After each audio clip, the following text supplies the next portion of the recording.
Selamat pagi jemaat Tuhan yang terkasih. Salam sejahtera untuk kita semua. Majelis Jemaat mengucapkan selamat beribadah pada hari ini bersama keluarga di rumah. Mohon perhatian untuk hal-hal sebagai berikut.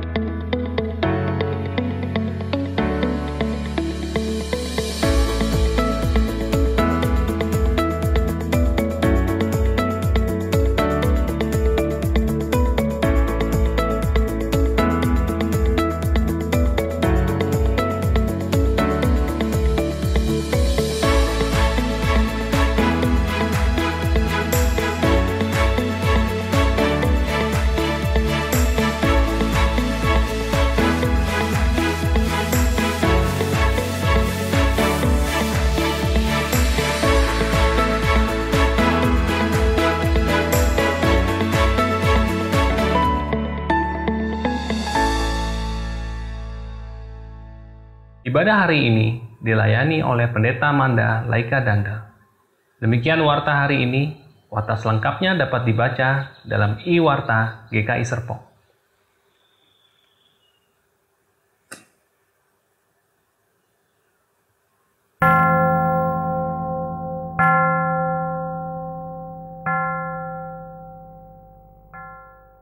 Panggilan beribadah. Umat yang dikasihi Tuhan, hari ini adalah hari yang dijadikan Tuhan sebagai wujud cinta kasih Tuhan pada umatnya. Mari kita nyatakan syukur lewat ibadah saat ini kepada Tuhan. Mazmur Daud. Tuhan, siapa yang boleh menumpang dalam kemahmu? Siapa yang boleh diam di gunungmu yang kudus? Yaitu dia yang berlaku tidak bercela, yang melakukan apa yang adil dan yang mengatakan kebenaran dengan segenap hatinya, yang tidak menyebarkan fitnah dengan lidahnya, yang tidak berbuat jahat terhadap temannya dan tidak menimpakan cela kepada tetangganya, yang memandang hina orang yang tersingkir, tetapi memuliakan orang yang takut akan Tuhan, yang berpegang pada sumpah walaupun rugi, yang tidak meminjamkan uangnya dengan makan riba, dan tidak menerima suap melawan orang yang tak bersalah. Siapa yang berlaku demikian tidak akan goyah selama-lamanya.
Ibadah hari ini kita mulai dengan sebuah keyakinan bahwa pertolongan kita adalah dalam nama Tuhan yang menjadikan langit dan bumi.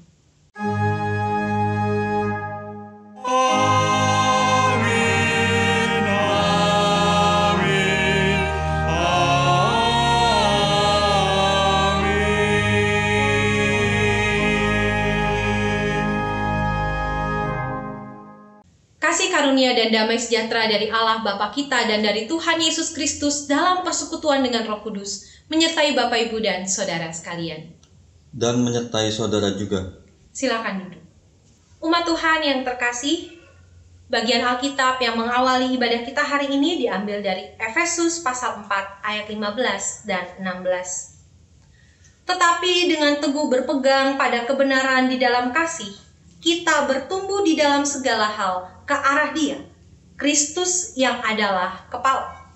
Dan daripadanya lah seluruh tubuh yang rapi tersusun dan diikat menjadi satu oleh pelayanan semua bagiannya, sesuai dengan kadar pekerjaan tiap-tiap anggota, menerima pertumbuhannya dan membangun dirinya dalam kasih.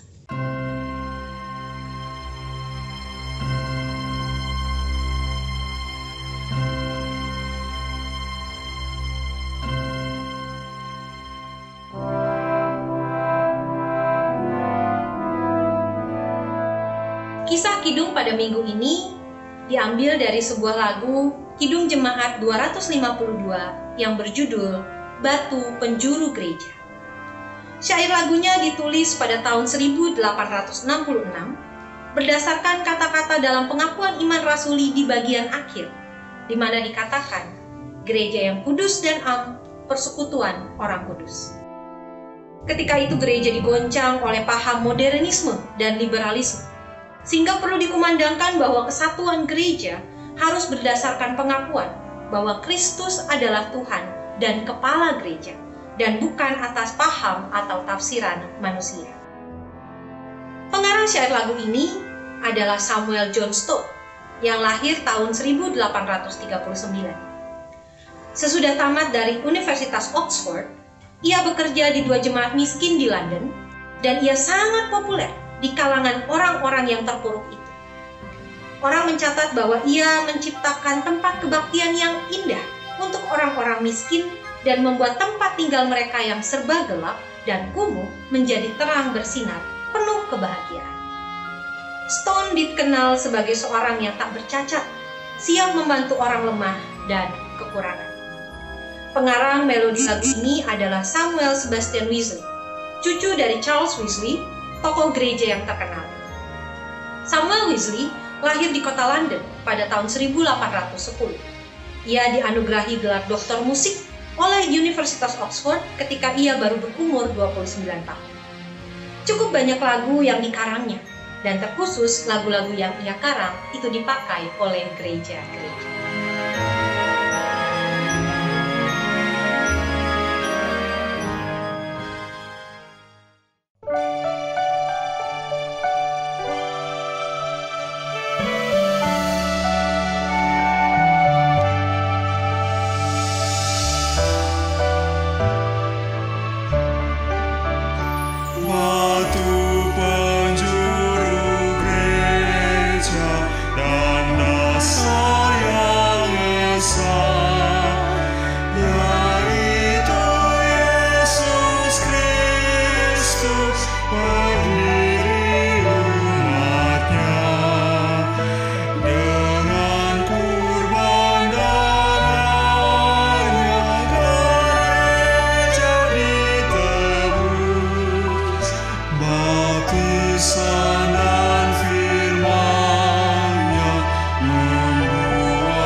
Umat terkasih, Mari kita merendahkan diri di hadapan Tuhan Allah kita, mengaku dosa-dosa kita secara sungguh-sungguh kepada Tuhan, dengan bersama-sama berdoa secara berlitan.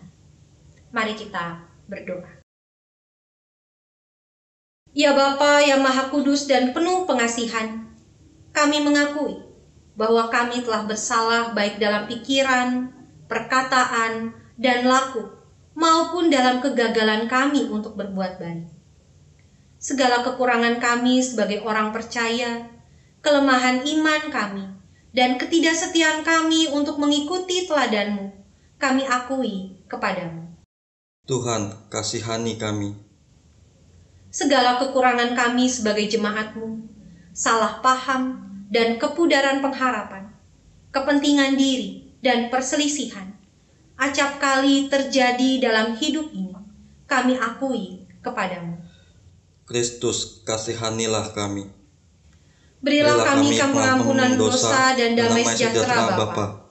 Bebaskanlah kami dari dosa-dosa dan baharuilah hidup kami dalam Yesus Kristus, Juru Selamat dunia. Amin. Amin.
Bagi setiap kita yang sudah mengaku salah dan dosa kita di hadapan Tuhan dan yang sudah diampuni dosa-dosanya, mari kita berdiri. Tuhan memberikan berita anugerah yang diambil dari kitab Nabi Yesaya pasal yang pertama ayat 18 yang berbunyi demikian. Marilah, baiklah kita berperkara, firman Tuhan. Sekalipun dosamu merah seperti kirmizi, akan menjadi putih seperti salju. Sekalipun berwarna merah seperti kain kesumba, akan menjadi putih seperti bulu domba. Demikianlah berita anugerah dari Tuhan bagi kita sekalian. Syukur kepada Allah.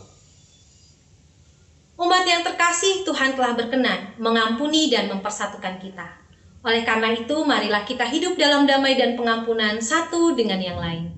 Damai Tuhan besertamu. Dan besertamu juga.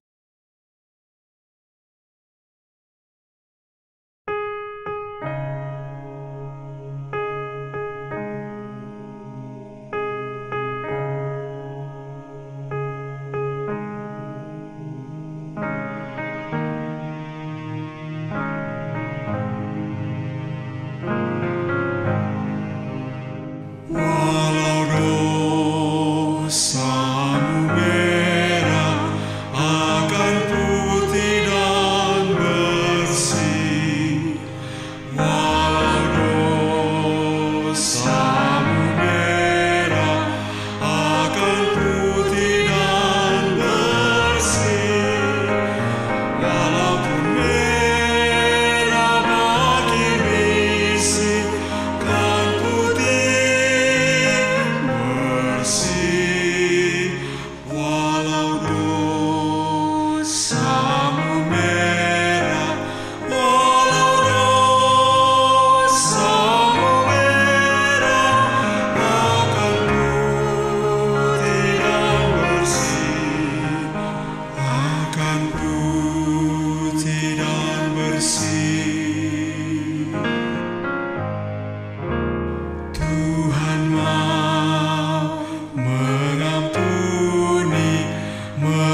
Mari kita siapkan hati dan pikiran kita untuk menerima firman Tuhan. Mari kita berdoa. Ya Allah yang penuh kasih, kami datang kepadamu mengucap syukur dan terima kasih atas penyertaan dan pimpinan Tuhan dalam kehidupan kami pribadi maupun keluarga. Saat ini Tuhan, kami mau bersama-sama mendengarkan firman. Biarlah suara Tuhan boleh kami terima dengan baik. Biarlah apa yang ingin Tuhan sampaikan kepada kami semua, kami bisa terima dengan baik. Dan terlebih dari itu, mampukan kami semua Tuhan untuk bisa mengaplikasikan firman Tuhan ini dalam kehidupan kami sehari-hari. Sehingga nyatalah bahwa kami adalah anak-anak Tuhan yang selalu melakukan seturut dengan kebenaran firman. Maka dari itu ya Allah, berkata-katalah bagi kami semua, kami siap untuk menerimanya. Dalam nama Tuhan kami Yesus Kristus, kami berdoa dan mengucap syukur. Amin.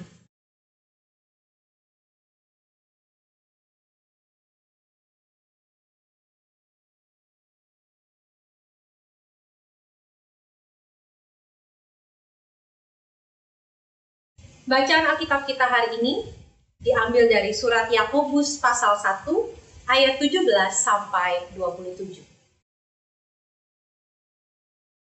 Yakobus pasal 1 ayat 17 sampai 27. Dalam Alkitab tertulis demikian. Setiap pemberian yang baik dan setiap anugerah yang sempurna datangnya dari atas, diturunkan dari Bapa segala terang. Padanya tidak ada perubahan atau bayangan karena pertukaran. Atas kehendaknya sendiri ia telah menjadikan kita oleh firman kebenaran, supaya kita pada tingkat yang tertentu menjadi anak sulung di antara semua ciptaannya. Hai saudara-saudara yang kukasihi, ingatlah hal ini. Setiap orang hendaklah cepat untuk mendengar, tetapi lambat untuk berkata-kata, dan juga lambat untuk marah. Sebab amarah manusia tidak mengerjakan kebenaran di hadapan Allah. Sebab itu buanglah segala sesuatu yang kotor dan kejahatan yang begitu banyak itu, dan terimalah dengan lemah lembut firman yang tertanam di dalam hatimu, yang berkuasa menyelamatkan jiwamu. Tetapi hendaklah kamu menjadi pelaku firman, dan bukan hanya pendengar saja. Sebab jika tidak demikian, kamu menipu diri sendiri. Sebab jika seorang hanya mendengar firman saja dan tidak melakukannya, ia adalah seumpama seorang yang sedang mengamat-amati mukanya yang sebenarnya di depan cermin. Baru saja ia memandang dirinya, ia sudah pergi atau ia segera lupa bagaimana rupanya.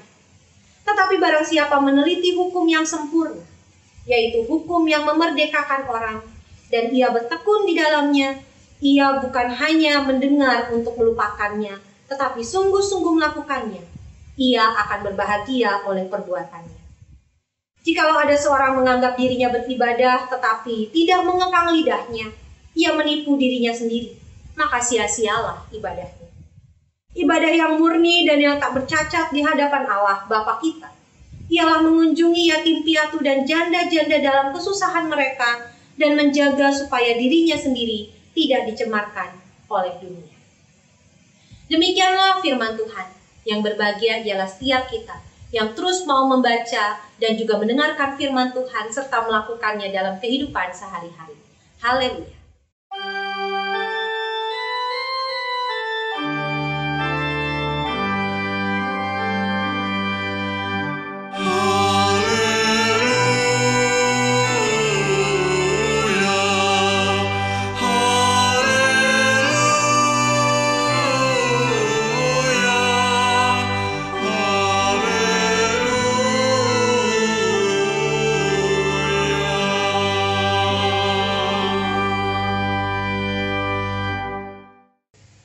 Ketika mengetahui bahwa di minggu ini kita mengulas kidung batu penjuru gereja, saya jadi teringat akan cita-cita saya dulu.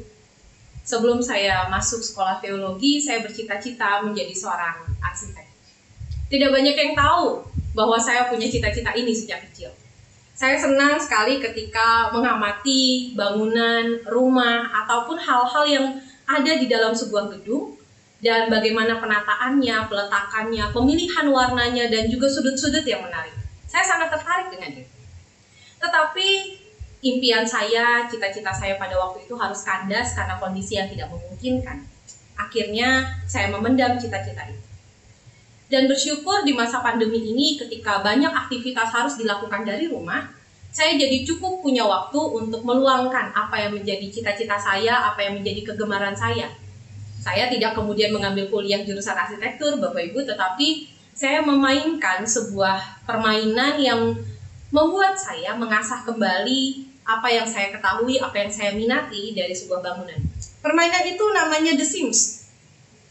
Permainan online dari Amerika yang membuat saya bisa berkreasi, membangun rumah, merancang, lalu kemudian mencocokkan banyak warna, banyak desain, dan banyak sekali hal yang membuat saya jadi merasa teringat kembali akan apa yang menjadi cita-cita saya waktu kecil. Satu hal yang saya pelajari dari permainan ini, dari penataan bangun ruang yang kemudian saya lakukan di dalam permainan ini, bahwa kreativitas itu juga harus didukung dengan estetika. Melihat efektivitas dan efisiensi dari bagaimana peletakan barang-barang, peletakan benda-benda sesuai dengan fungsinya. Walaupun hanya dalam permainan, di sini saya belajar bahwa imajinasi itu harus seimbang dengan kaidah-kaidah yang ada, kaidah-kaidah yang berlaku. Misalnya, atap tidak mungkin diletakkan di dalam ruangan. Atau ukuran jendela itu harus disesuaikan dengan tinggi dindingnya. Keselarasan warna dan juga perabotan penataannya itu harus mencerminkan keleluasaan. Jangan sampai ruangan kecil ditaruh barang-barang besar sehingga terjadi begitu sempit, dan bagaimana barang-barang kecil ditaruh di ruangan yang begitu kosong. Akhirnya permainan ini mengajarkan pada saya bahwa imajinasi dan kemudian realitas membentuk kreativitas. Nah, Bapak, Ibu, dan Saudara sekalian, imajinasi dan realitas membentuk kreativitas. Tetapi seringkali dalam kenyataannya, dalam kehidupan kita, imajinasi itu terbentur dengan realitas sehingga membuat orang malas untuk melakukan segala sesuatu. Bisa juga realitas yang membabat habis imajinasi sehingga orang jadi tidak mau untuk bermimpi. Dengan begitu kreativitas seseorang bisa jadi mandek. Contohnya seperti sekarang ini, Bapak. Orang yang merancangkan pernikahan dari tahun-tahun sebelumnya, merencanakan begini begitu, harus terbentur dengan pembatasan sosial karena pandemi. Imajinasi akan pernikahan yang apik, yang elegan, yang menarik, yang manis bisa jadi buyar karena realita membabat habis imajinasi. Namun, kemudian kreativitas justru muncul. Ada pernikahan drive-thru, di mana pasangan pengantin tetap bisa memakai dekorasi yang mereka inginkan, pakaian dan juga gedung yang mereka idam-idamkan. Dan para tamu pun bisa hadir memberikan ucapan selamat tanpa melanggar protokol kesehatan karena dari kendaraan masing-masing. Mereka tetap bisa merasakan makanan resepsi pernikahan. Di sini kreativitas muncul sebagai sebuah kolaborasi antara imajinasi dan realitas.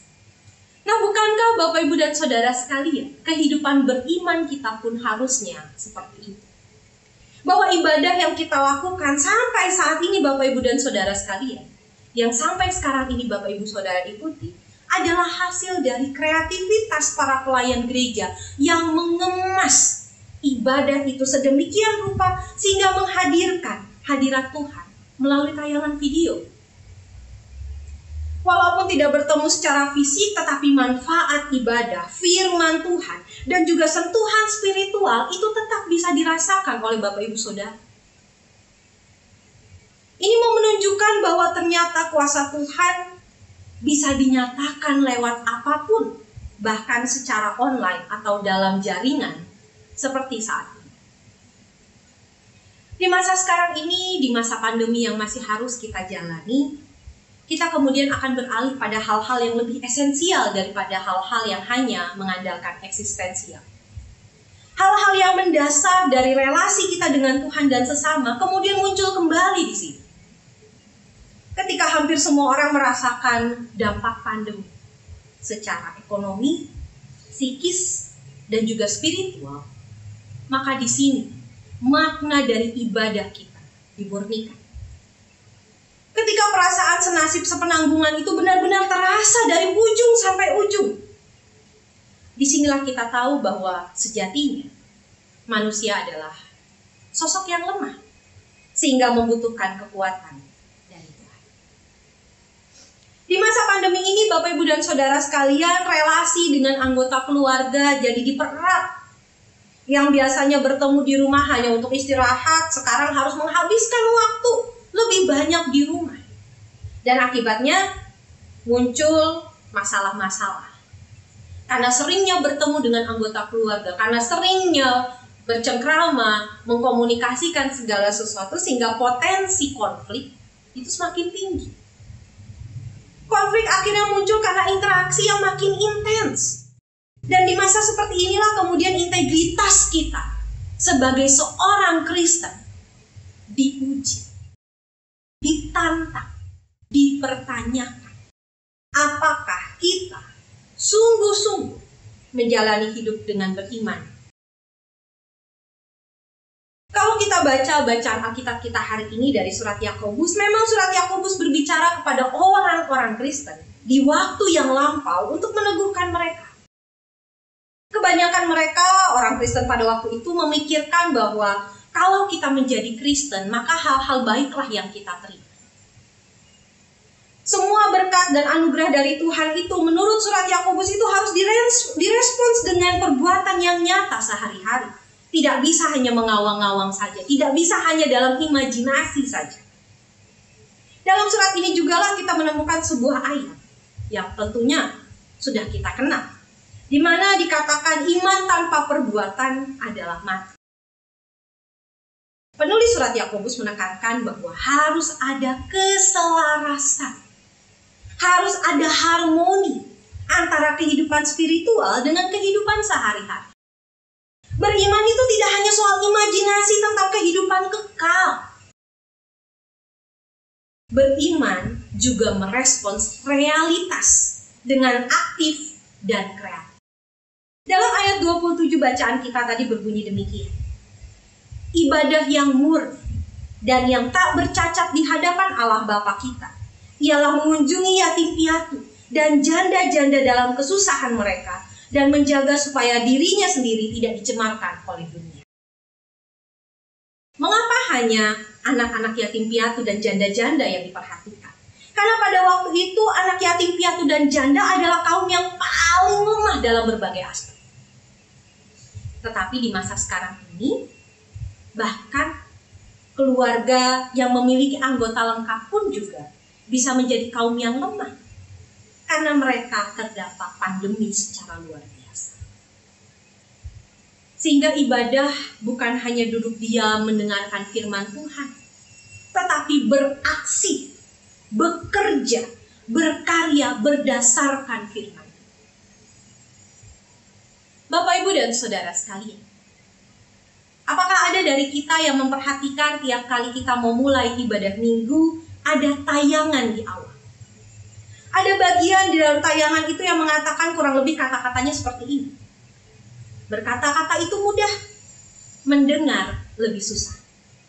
Mendengar lebih mudah, melakukan lebih susah. Waktunya sadar dan berubah. Hampir beberapa minggu belakangan ini saya perhatikan tayangan di awal itu muncul dengan kata-kata yang kurang lebih seperti yang tadi saya katakan. Apakah ada yang memperhatikan? Bisa jadi iya, bisa juga tidak. Apa ada yang melakukannya? Bisa jadi iya, bisa jadi tidak. Lalu pertanyaannya adalah bagaimana cara kita menjalani hidup beriman yang benar kalau hal-hal berupa teguran kecil seperti itu tidak kita perhatikan. Bahkan tidak memberi dampak buat kita. Bapak, Ibu, dan Saudara sekalian, menjalani kehidupan beriman dengan benar adalah PR bagi setiap kita yang masih ada di tengah dunia. Seumur hidup kita akan diminta untuk terus mengerjakan tindakan yang selaras dengan iman. Kita harus mewujud nyatakan gambaran kehidupan beriman yang kekal itu di tengah kehidupan yang nyata sekarang ini. Kehidupan beriman yang ideal itu harus kita nyatakan di tengah realitas yang ada. Terlebih di masa sekarang ini. Dibutuhkan ada banyak aksi nyata, bukan cuma halusinasi, bukan hanya kata-kata kosong. Omongan-omongan surgawi yang tidak mendarat pada kenyataan di dunia, itu semua tidak diperlukan. Yang diperlukan adalah kemauan kita untuk menyatakan iman dengan perbuatan. Kiranya Tuhan Yesus, Sang Batu Penjuru gereja itu, menolong kita untuk pelan-pelan membangun bagaimana kehidupan kita, kehidupan spiritual kita, bisa nyata di tengah kehidupan ini. Kiranya Tuhan Yesus menolong dan memberkati kita sekalian. Amin.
Jemaat kami undang untuk berdiri.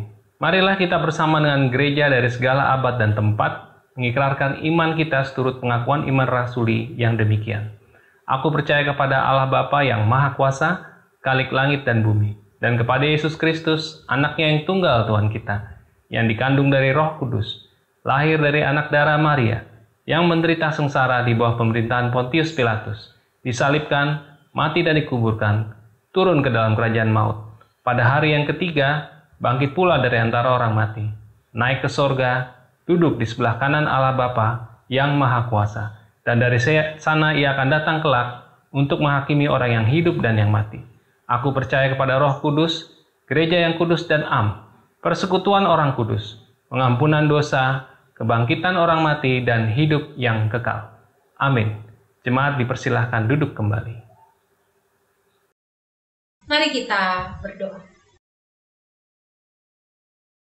Bapa kami yang di surga, kami datang kepadamu ya Tuhan, mengucap syukur dan terima kasih karena Tuhan menegur dan mengingatkan kami melalui firman hari ini. Biarlah kami boleh kembali dalam aktivitas kami masing-masing dengan kembali menata kehidupan kami, agar kehidupan kami yang beriman kepada Tuhan boleh kami lakukan dengan benar, supaya kami boleh berdampak bagi orang-orang di sekitar kami dan juga berkenan di hadapan Tuhan.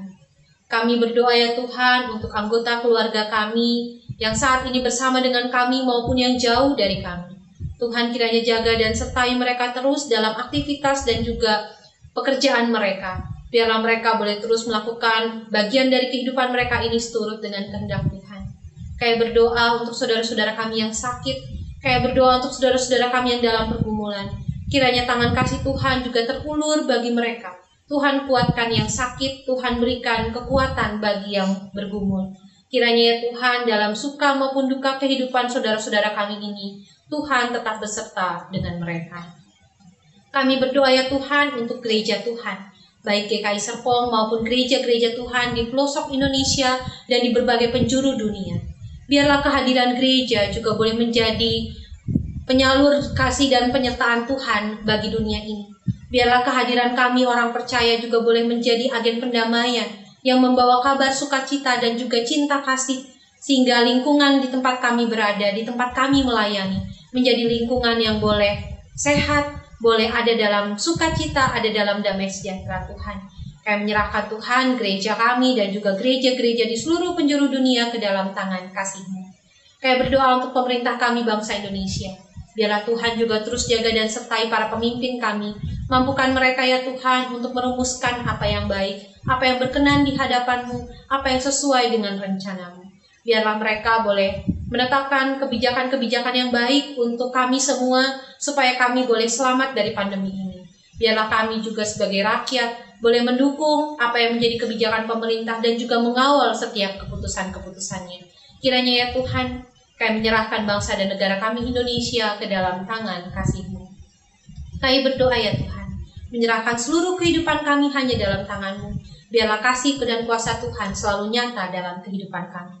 Kami mau menutup doa ini untuk kami semua ya Tuhan. Kami mau berdoa supaya kami juga tetap ada dalam perlindungan Tuhan. Kami tutup doa kami ini hanya dalam satu nama Tuhan kami Yesus Kristus yang telah mengajarkan kami berdoa bersama-sama. Bapa kami yang di surga, dikuduskanlah nama-Mu. Datanglah kerajaan-Mu. Jadilah kehendak-Mu di bumi seperti di surga.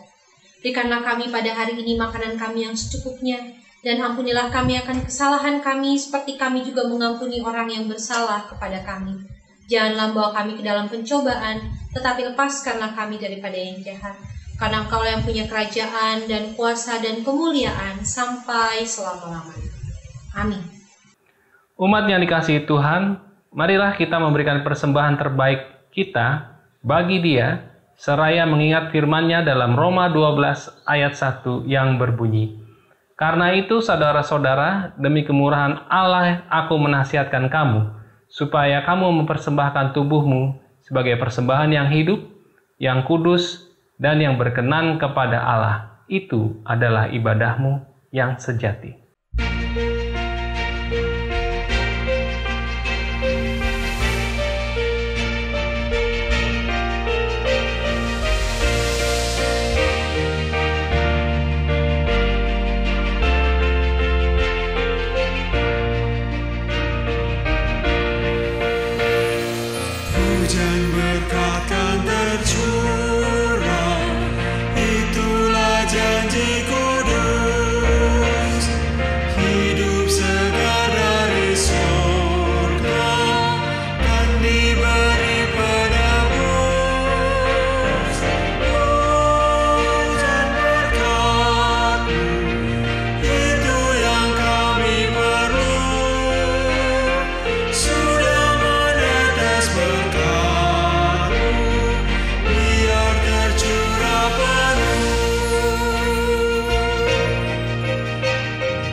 Hujan berkat kan tercurah, kami menantikannya.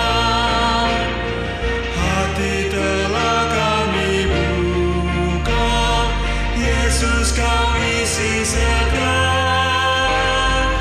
Hujan berkat-Mu, itu yang kami perlu. Sudah menetes berkat-Mu, biar tercurah penuh.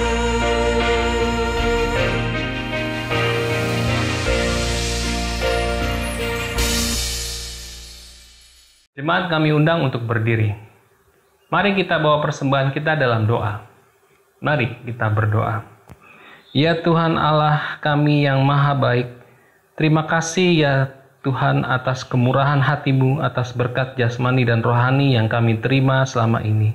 Dan kami datang membawa persembahan kami yang terbaik, yang melalui transfer maupun cash.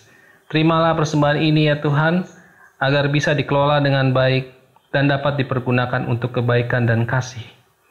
Tuhan, sertai orang-orang yang mengelola persembahan ini, agar dapat digunakan seturut dan sekehendak-Mu. Dalam nama Tuhan Yesus, kami berdoa dan mengucap syukur. Amin. Batu penjuru biasanya dipakai untuk menentukan bangunan dasar sebuah bangunan, rumah, perkantoran, gedung tinggi, atau apapun. Batu penjurulah yang kemudian memastikan bahwa memang serius seseorang untuk membangun sebuah bangunan. Nah, kalau Kristus adalah batu penjuru gereja, batu penjuru kehidupan kita, yang di atasnya kemudian kita membangun kehidupan beriman kita, maka sudah selayaknya lah kita juga menambatkan diri kepadanya. Dan terlebih dari itu, biarlah bangunan kehidupan iman kita itu juga boleh berdampak baik bagi orang lain. Tidak hanya sebagai menara gading yang begitu indah, begitu cantik, namun sulit untuk digapai. Biarlah bangunan kehidupan iman kita itu juga bisa dirasakan oleh orang lain. Bapak, Ibu, dan Saudara sekalian, mari kita tutup ibadah kita hari ini dengan menyanyikan lagu pengutusan. Marilah, marilah, hai saudara, menyebarkan terang dunia.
Yang terkasih, arahkanlah hatimu kepada Tuhan.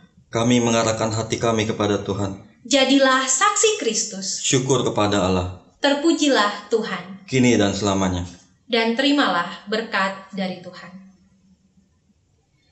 Kiranya kasih dari Allah Bapa kita, cinta setia dari Tuhan Yesus Kristus, serta kekuatan dan pertolongan Roh Kudus, beserta dengan kita sekalian dari sekarang ini sampai selama-lamanya. Haleluya. Amin.